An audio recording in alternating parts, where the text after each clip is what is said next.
Hello everyone. Today's topic is digestive system. We are going to discuss about the anatomy of the digestive system. So let's start with the basic parts of the digestive system. See,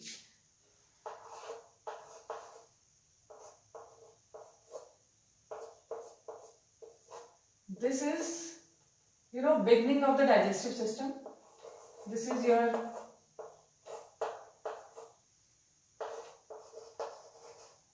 oral opening or opening to your oral canal. Okay, then at the end of the laryngopharynx there is beginning of a very important structure, that is your esophagus. Okay, then if we go down, the next important structure of digestive system is your stomach.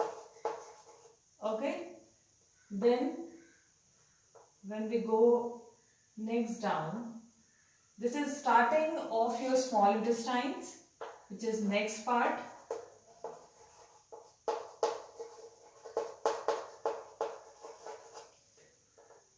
Then after that, this is your large intestine. Okay, and which ends with rectum, your anal canal, and last opening or orifice is the anal orifice.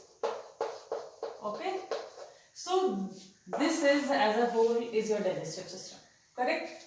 Now one important thing we should discuss is there are certain organs which are also helping in the functioning of the digestive system. Okay, and these organs are known as accessory digestive organs.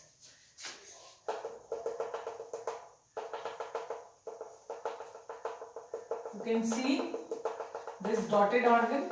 What is that? This is liver. Okay, and there is an important organ along with your liver which is present at inferior surface of the liver. That is your gallbladder. Okay, and this whole is your liver. So liver and gallbladder, both the organs, they are accessory digestive organs. Below here below the stomach, there is another organ. This is your pancreas. Okay, so up to this point we have studied that these are basic parts of digestive system, but there are certain organs which are taking part in the functioning of the digestive system. These are accessory digestive organs: liver, gallbladder and pancreas. These three important organs, they are accessory digestive organs. They are indirectly helping in the digestive system. One more thing I should point out at this point, that there is another organ, that is spleen, which is also an accessory digestive organ. Okay, it is also in one way or the other is helping in the digestion. Okay, then now we will study this digestive system step by step. That means one structure by another. Okay, so today now we will discuss esophagus.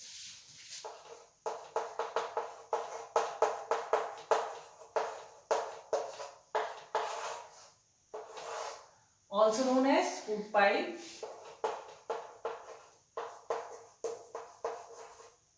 Okay, so point by point we will discuss.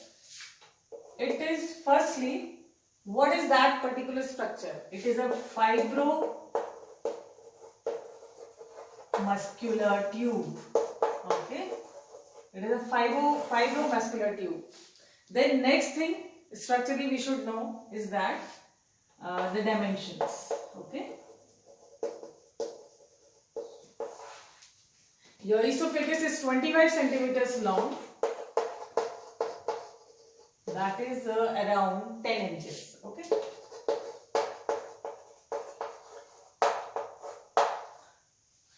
Then if we go deeper to study the internal structure of the esophagus, when we cut it in the transverse section and study the structure, there are some important layers. Okay. So if we cut the esophagus in the transverse section, what we see,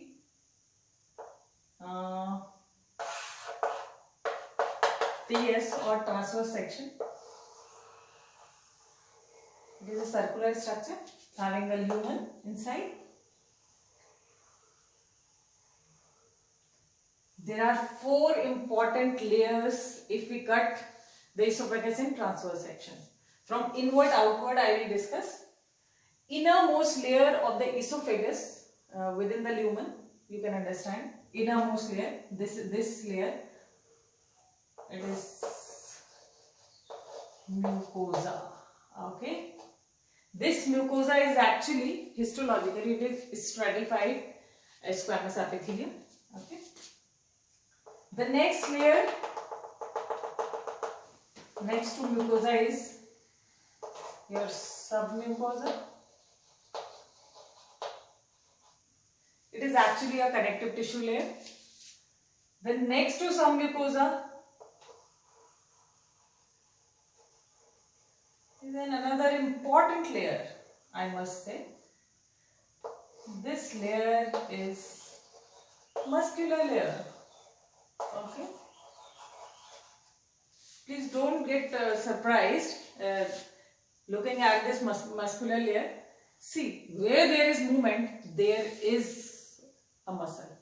Please remember this. Where there is a movement, there is a muscle. And in the esophagus or food pipe, there is a movement. Isn't it? This movement, which is known as peristalsis, this is the movement by which your food goes downwards. Okay. So there is a movement in your esophagus, so there is a muscle layer. Okay. This is your muscular layer next to your submucosa. And the outermost layer, this layer, is a tough layer as compared to other layers. It is again a connective tissue layer, fibrous layer, to give strength to the esophagus, to maintain shape of the esophagus. Okay, this is the outermost layer.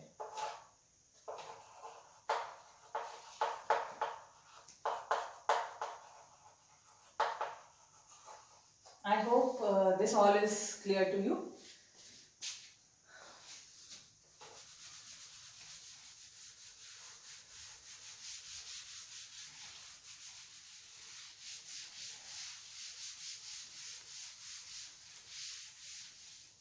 The muscle layer of the esophagus, it can be divided into 2 parts to study the structure.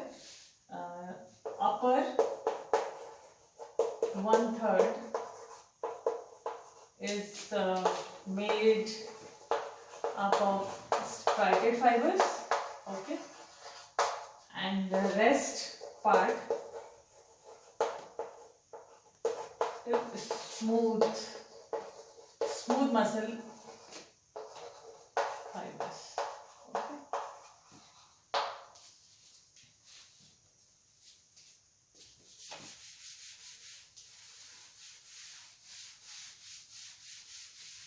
So when we discuss esophagus, 2 important features, they are very important to study. One are the constrictions present along whole of the esophagus, and second one are the sphincters. Okay, constrictions means that particular part where esophagus is constricted like this.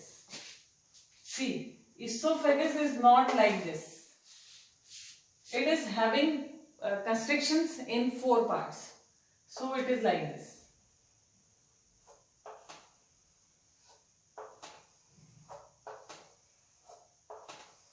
Okay, in 4 parts there are 4 constrictions present. Likewise, if we talk about sphincters, there are 2 sphincters. Okay, so one by one we will study.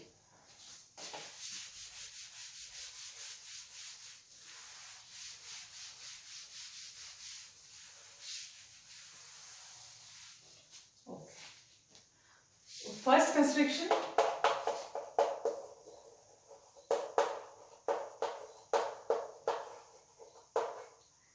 Where it is present? It is present at the beginning of the esophagus. जहां से esophagus शुरू हो रहा है ना, जहां पर laryngopharynx it is ending and esophagus is starting, that particular point, that is starting point, it is having your first constriction. Junction of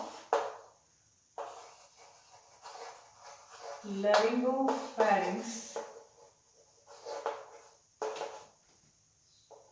and your esophagus, or we can say beginning of esophagus.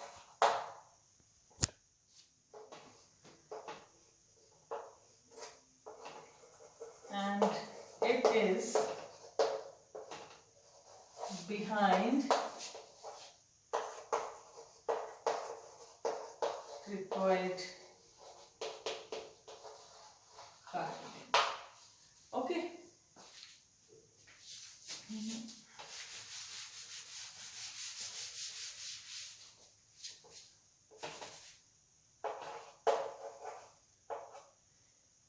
Second constriction, where it is present? Second constriction is present where esophagus passes the aortic arch. That is also known as arch of aorta. Okay. At that particular point, when where the esophagus is crossing the arch, that part is that part where second constriction is present.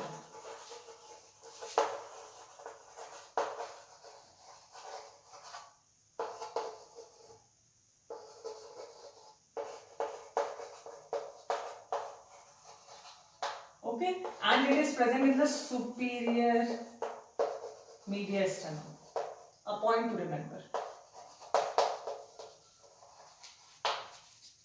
Then third constriction. Third constriction of the esophagus. It is present where the left main bronchus is compressed by the esophagus. Okay. Where left main bronchus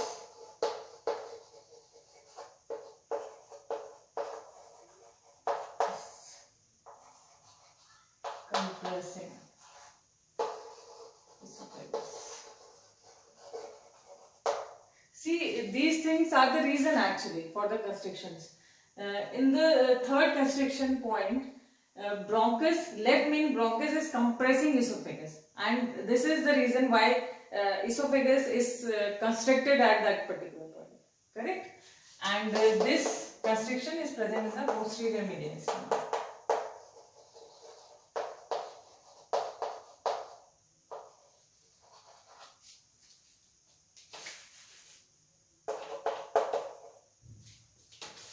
Now the fourth one.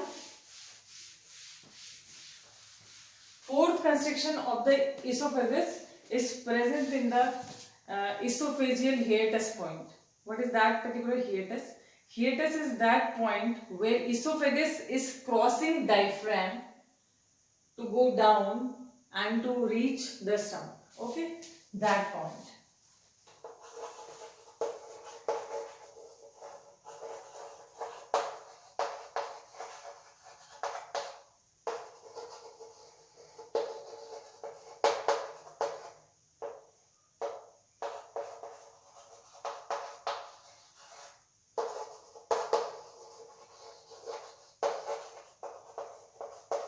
So, what is that particular point anatonically? It is present in the posterior mediastinum again.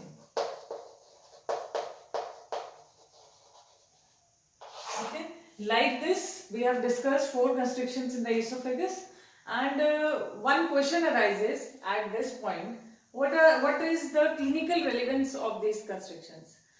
Actually, these constrictions are those particular points where the foreign body, if enters the food pipe, it damages the most in the esophagus. It creates damages in the esophagus at most, because these are the constricted part.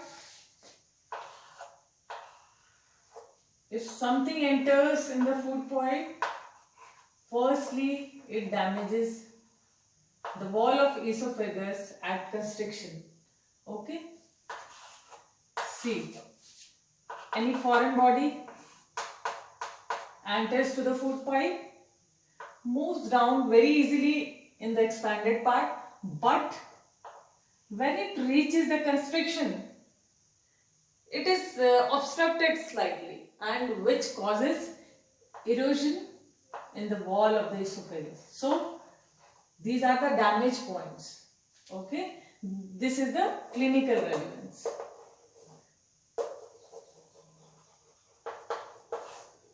You should know the clinical relevance of every part. Okay.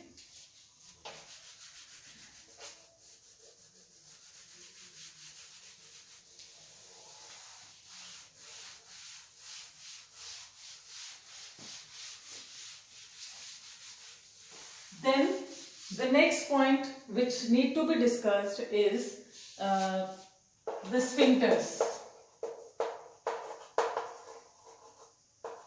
What are sphincters actually? These are walls, and walls which are again made up of muscles, because walls they open and close, again there is a movement. Okay, so these are muscular structures only and known as walls or sphincters. There are two sphincters in esophagus.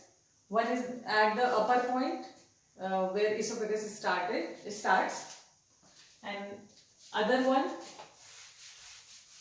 is present down, which is lower sphincter. See, first sphincter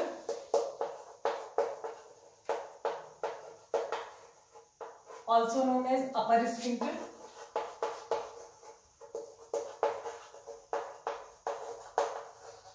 It is present at the upper end of the esophagus.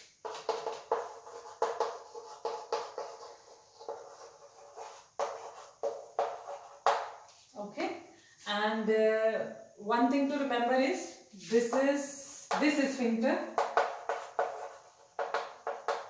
is known as anatomical sphincter.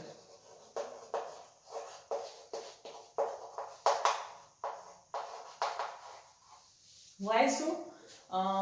See, where there are sphincters, the muscles, they get thickened at that particular point to play the role of a wall. Okay, so structurally you can see the difference in the structure, or you can see the thickening at point of sphincter. Okay, that is why likewise first sphincter of the esophagus has that particular thickening. That is why it is known as anatomical sphincter. There is a change in the structure, so we called it as anatomical sphincter. Okay, and this sphincter is having skeletal muscles.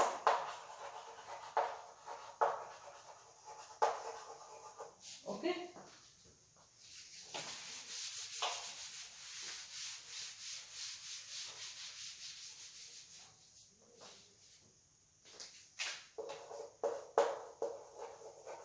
Skeletal muscles. But even then, these are skeletal muscles. These are involuntary.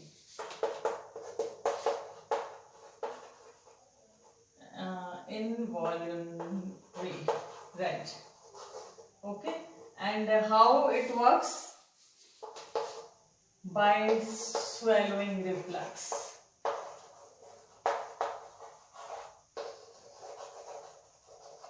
As soon as you swallow the food particle, it gets opened and then it gets closed. So it follows the swallowing reflex, and it is having skeletal muscles which are involuntary, and they are following swallowing reflex. Okay. Last thing is This sphincter is also known as cricopharyngeal sphincter. And as the name suggests, it is related with cricoid cartilage and pharynx. That is why it is cricopharyngeal sphincter.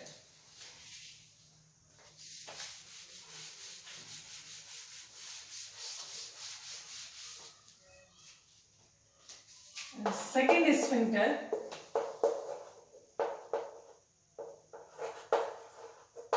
that is the lower sphincter, present at lower end of the esophagus.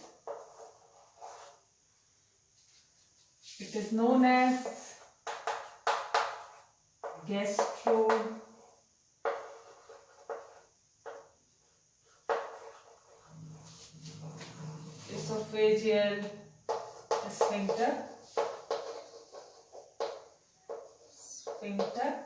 Okay, gastroesophageal sphincter, because this sphincter is related to the gaster, that is the stomach.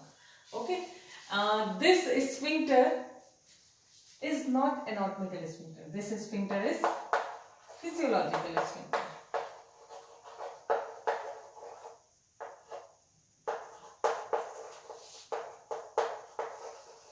Why so? Because this sphincter doesn't show any change in the structure, no thickening, nothing.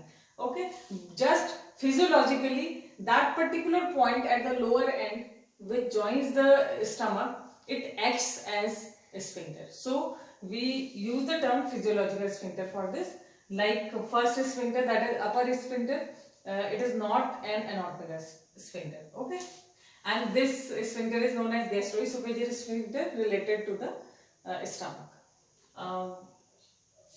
One more term is used for this sphincter, that is cardiac sphincter.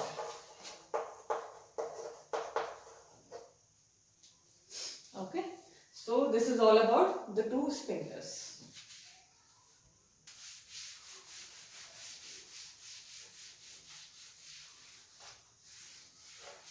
Okay, so that was the important part related to the structure of the esophagus. The last most important part which we should learn is the clinical anatomy.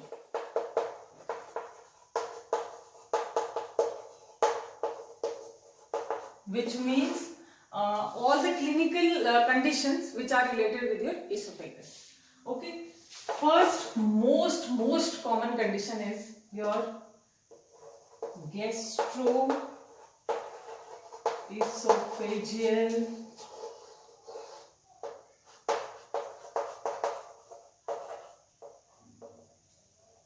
reflux disease, you can say. What is that? In day-to-day life, you go through these conditions many times. When we eat very spicy food, we feel like our gastric content is coming back to our oral cavity. That is your gastroesophageal reflux, and it is mostly due to dysfunctioning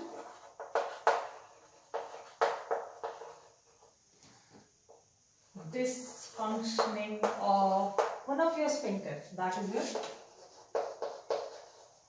upper sphincter. Oh, my mistake. Lower sphincter.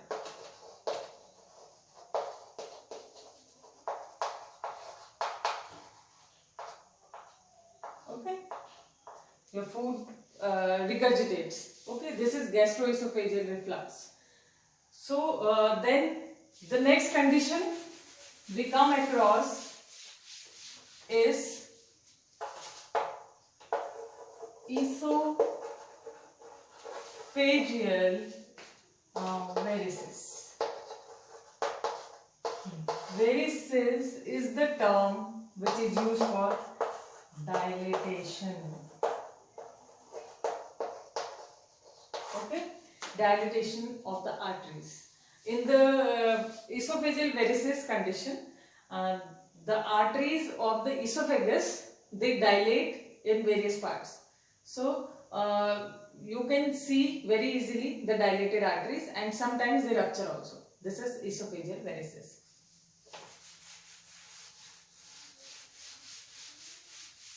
The third important clinical condition we see is Barrett's esophagus. What is that condition?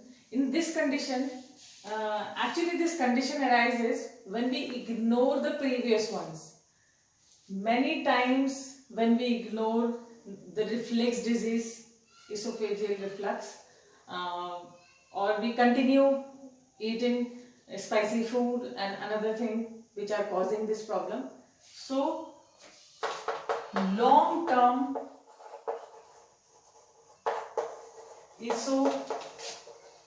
esophagitis, itis, inflammation.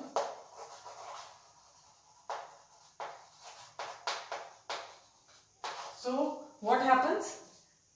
Long-term esophagitis causes Barrett's esophagus.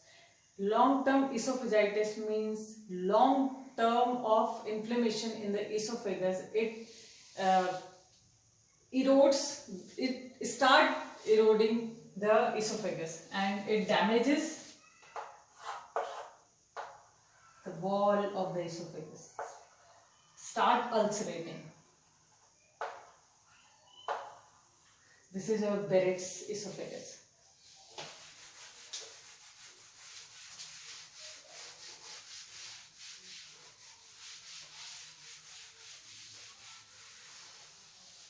The fourth condition is nowadays again it is a common disease. This fourth condition is carcinoma, cancer, you can say cancer, or malignancy.